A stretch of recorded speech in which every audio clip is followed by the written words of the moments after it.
भारत सरकार चुप क्यों बैठी है, नरेंद्र मोदी चुप क्यों बैठे हैं। इतनी बार ये डिफॉल्टर रहा अडानी, उसके बावजूद उसको हजारों करोड़ का लोन मिल जाता है। जो राजनीति के अंदर भारतीय जनता पार्टी के नेता है, नरेंद्र मोदी हो, अमित शाह हो, और ऐसे कौन लोग हैं जो उसको सपोर्ट कर उसको बचाने का काम कर रहे हैं। के खिलाफ जांच होनी चाहिए, सीबीआई जांच होनी चाहिए, ईडी की जांच होनी चाहिए, और यहां तक कि उसके पासपोर्ट लेकर उस पर निगरानी रखनी चाहिए, क्योंकि आज की तारीख में वो बहुत बड़ा दोषी है। अगर मोदी के ऊपर कोई किसी ने डॉक्यूमेंट्री बना दी तो पूरे सोशल मीडिया से, यूट्यूब से, और उसके ऊपर बैन लगा दिया गया कि अगर किसी ने उसको शेयर भी किया तो उसके खिलाफ आप कार्रवाई करेंगे। तो सीधे तौर पर ये हिटलरशाही वाले अंदाज के अंदर सरकार चला रहे हैं।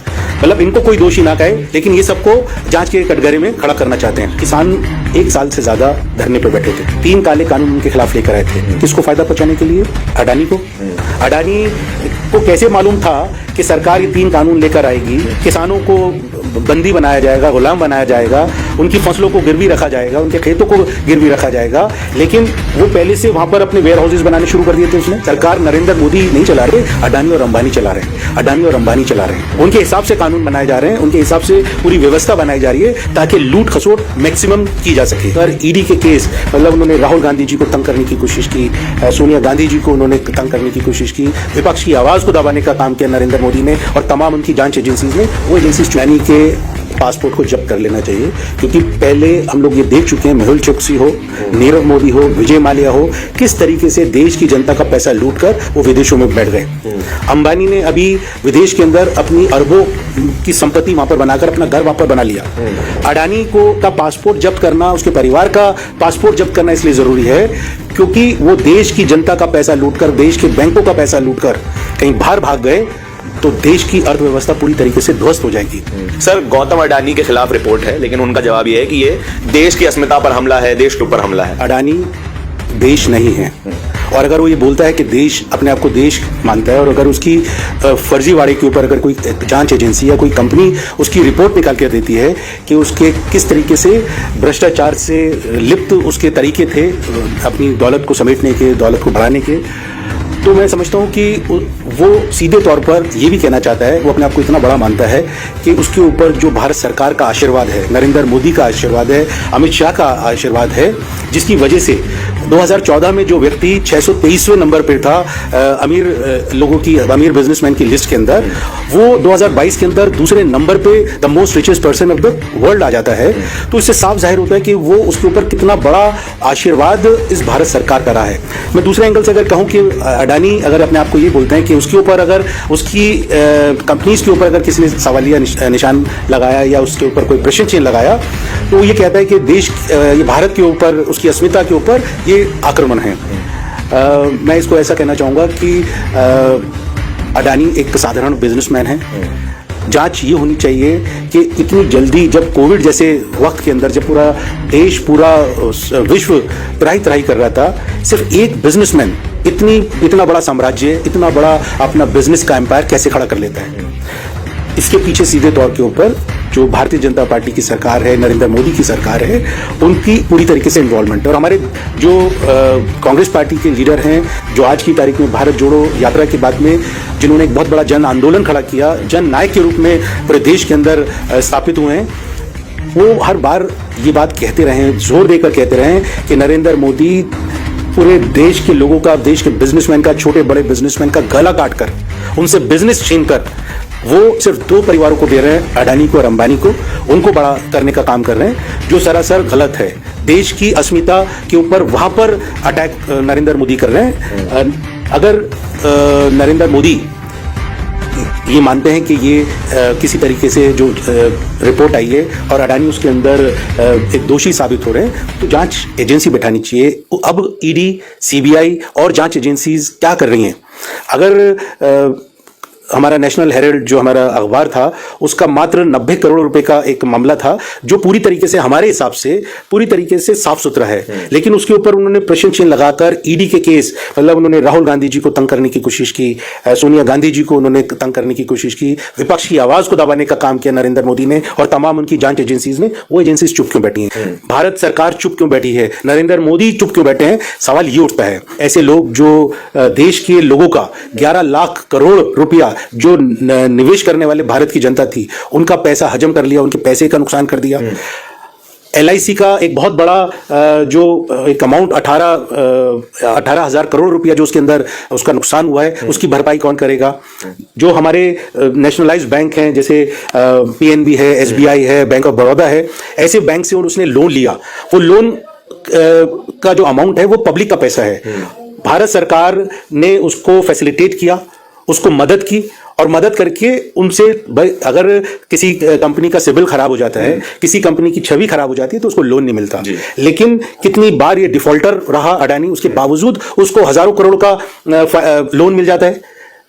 क्या इसके पीछे इसकी जांच नहीं होनी चाहिए? मेरे हिसाब से जांच इस बात की भी होनी चाहिए कौन लोग उसको पीछे से सपोर्ट कर रहे हैं, कौन जो राजनीति के अंदर भारतीय जनता पार्टी के नेता है, नरेंद्र मोदी हो, अमित शाह हो, और ऐसे कौन लोग हैं जो उसको सपोर्ट कर उसको बचाने का काम कर रहे हैं।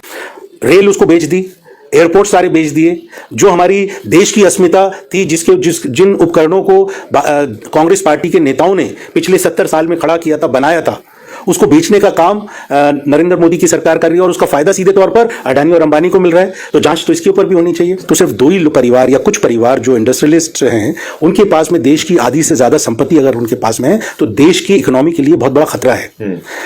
हमें बिजनेसमैन से कोई प्रॉब्लम नहीं है, लेकिन बिजनेस कुछ ही लोगों के हाथ में रहे और बाकी छोटे बड़े बिजनेसमैन का गला काट दिया जाए, हम उसके विरोध में हैं। आपकी पार्टी के एक नेता हैं जिग्नेश मेवाणी, वो भी ये कह रहे हैं कि गौतम अडानी का जो है पासपोर्ट जब्त कर लेना चाहिए और उसके साथ उनके परिवार का भी, और ऐसे बयान आ रहे हैं। क्या ये थोड़ी ज्यादती नहीं लगती है आपको कि चलिए गौतम अडानी के ऊपर केस है, लेकिन उनके परिवार के ऊपर भी? ये बात तो ठीक नहीं है ना? मैं इस बात से सहमत हूं बिल्कुल।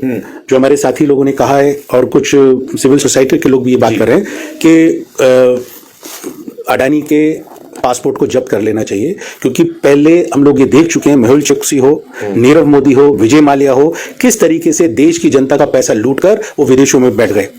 अंबानी ने अभी विदेश के अंदर अपनी अरबों की संपत्ति वहां पर बनाकर अपना घर वहां पर बना लिया। अडानी का पासपोर्ट जब्त करना, उसके परिवार का पासपोर्ट जब्त करना इसलिए जरूरी है क्योंकि वो देश की जनता का पैसा लूटकर, देश के बैंकों का पैसा लूटकर कहीं बाहर भाग गए तो देश की अर्थव्यवस्था पूरी तरीके से ध्वस्त हो जाएगी। तो मैं इस बात का समर्थक हूं कि बिल्कुल उनके खिलाफ जांच होनी चाहिए, CBI जांच होनी चाहिए, ED की जांच होनी चाहिए, और यहां तक कि उसके पासपोर्ट लेकर उस पर निगरानी रखनी चाहिए, क्योंकि आज की तारीख में वो बहुत बड़ा दोषी है। हिंडनबर्ग है, उसके ऊपर भी काफी इल्जाम लग रहे हैं कि वो एक शॉर्ट सेलिंग कंपनी है, उन लोगों पे पैसा लगाती है जिसका स्टॉक डूब रहा हो। तो ये कहा जा रहा है कि 2 साल की जो प्रिपरेशन है वो इसीलिए की गई थी कि किसी तरह से अडानी का स्टॉक गिरा दिया जाए और हिंडनबर्ग उससे पैसा कमा ले। ये भी तो लॉजिकल साउंड करता है ना सर? देखिए, जांच एजेंसी बैठाएं आप, अगर हिंडनबर्ग की रिपोर्ट गलत है तो उसके खिलाफ कार्रवाई की जाए, उसको एक्सपोज किया जाए, और वो बात अगर उनकी रिपोर्ट जायज है और अडानी दोषी पाया जाता है, जो मेरे हिसाब से और बहुत सारे समझदार लोगों के हिसाब से वो दोषी है, तो उसके खिलाफ जांच की जाए। जांच होनी चाहिए, और जांच के अंदर अगर हिंडनबर्ग अगर दोषी पाया जाता है, उसकी रिपोर्ट दोषी पाई जाती है, तो उसके खिलाफ कार्रवाई करो, लोगों को बताओ कि गलत है। कोई शब्द ही नहीं बोल रही सरकार, कोई एजेंसी सवाल नहीं उठा रही, उसके पकड़ा धकड़ी नहीं कर रही, जांच की एजेंसीज उसके पीछे नहीं लग रही, तो समझ में आता है कि किसका हाथ है उसके पीछे। अभी नरेंद्र मोदी के ऊपर BBC ने एक डॉक्यूमेंट्री बनाई, मतलब कितना बड़ा उन्होंने हवा बना दिया। भाई, अगर आप, वो सिर्फ एक फिल्म है, डॉक्यूमेंट्री है, आप उसको देखिए। आप कश्मीर फाइल्स बनाते हैं, सच या झूठ चलता है। गांधी और गॉडसे की फिल्म बनाते हैं, चलता है, जहां पर गॉडसे को आप हीरो बनाना चाहते हैं, वो जो प्रेजेंट करते हैं वो हम सब लोग एक्सेप्ट करें बगैर कोई अपनी जुबान खोले। ये सीधे तौर पर संविधान का जो के अंदर हमें अधिकार है, freedom of expression, freedom of speech, freedom of press, उसके ऊपर सीधी तरीके से आक्रमण है। तो और अगर मोदी के ऊपर कोई किसी ने डॉक्यूमेंट्री बना दी तो पूरे सोशल मीडिया से, यूट्यूब से, और उसके ऊपर बैन लगा दिया गया कि अगर किसी ने उसको शेयर भी किया तो उसके खिलाफ आप कार्रवाई करेंगे। तो सीधे तौर पर ये हिटलरशाही वाले अंदाज के अंदर सरकार चला रहे हैं। मतलब इनको कोई दोषी ना कहे, लेकिन ये सबको जांच के कटघरे में खड़ा करना चाहते हैं। देखिए, मैं आपको एक चीज बताता हूँ, देश की जो जनता है और देश के जो वोटर हैं, आप इनको हल्के में मत आंकिए। ये संविधान ने हम लोगों को अधिकार दिया है वोट का। वोट को आप एक बार लोगों को बेवकूफ बना के ले सकते हैं, 2 बार ले सकते हैं, छल कपट कर सकते हैं, अपना तंत्र लगाकर उनके ऊपर रोक लगा सकते हैं कि वोट ना डालें, लेकिन ये बहुत ज्यादा देर चल नहीं सकता। हिटलर ने भी इसी तरीके से किया था। जब हिटलर ने अपना तानाशाह तरीके से क्रूरता दिखाई थी अपने देश के लोगों के ऊपर, तो वहां पर वो बहुत दिन नहीं चली थी। और उसी तरीके से मेरा ऐसा मानना है कि नरेंद्र मोदी जिस अंदाज के अंदर सरकार चला रहे हैं, लोगों की जुबान काट कर, गर्दन काट कर और लोगों के बिजनेस को और संविधान को खत्म करके जिस तरीके से सरकार चलाना चाहते हैं, ये बहुत दिन नहीं चलेगा। और जहां तक इलेक्शन का सवाल है, ये वोट लोग डालेंगे, लोगों का फैसला है। जो लोगों को जिस दिन समझ में आ जाएगा, उस दिन मुझे लगता नहीं कि इन्होंने अभी तक देश के अंदर बहुत कुछ बड़ा काम ऐसा किया है। बेचने के अलावा इन्होंने उनसे पूछा जाए कि इन्होंने बनाया क्या है पिछले 8 सालों के अंदर। और दूसरी चीज, किसान 1 साल से ज्यादा धरने पे बैठे थे जी। 3 काले कानून उनके खिलाफ लेकर आए थे। किसको फायदा पहुंचाने के लिए? अडानी को। अडानी को कैसे मालूम था कि सरकार ये 3 कानून लेकर आएगी, किसानों को बंदी बनाया जाएगा, गुलाम बनाया जाएगा, उनकी फसलों को गिरवी रखा जाएगा, उनके खेतों को गिरवी रखा जाएगा, लेकिन वो पहले से वहां पर अपने वेयर हाउसेज बनाने शुरू कर दिए थे उसने। तो ये कौन रिपोर्ट दे रहा है, कौन जानकारी दे रहा है? तो मुझे ऐसा लगता है कि सरकार नरेंद्र मोदी नहीं चला रहे, अडानी और अंबानी चला रहे हैं।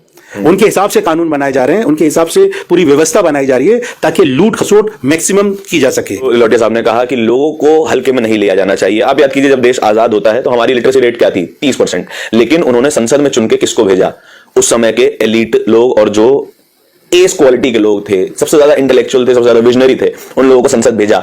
और आज जब हमारी लिटरेसी रेट 80-85% के आसपास है, तब हम किन लोगों को संसद चुन के भेज रहे हैं? इस बात पर विचार होने चाहिए और जनता को हल्के में नहीं लिया जाना चाहिए। बिजनेस अच्छा है, लेकिन सभी बिजनेस करें, बराबर बिजनेस में हिस्सेदारी हो, तब अच्छा है, मोनोपोली अच्छी नहीं है। आपकी पूरी बातचीत के बारे में विचार क्या है, कमेंट सेक्शन में बताइएगा जरूर। और लोटे जी, आपके समय देने के लिए बहुत बहुत धन्यवाद। कैमरे के पीछे मेरे साथी अनूप के साथ HNP न्यूज के लिए धारण की रिपोर्ट।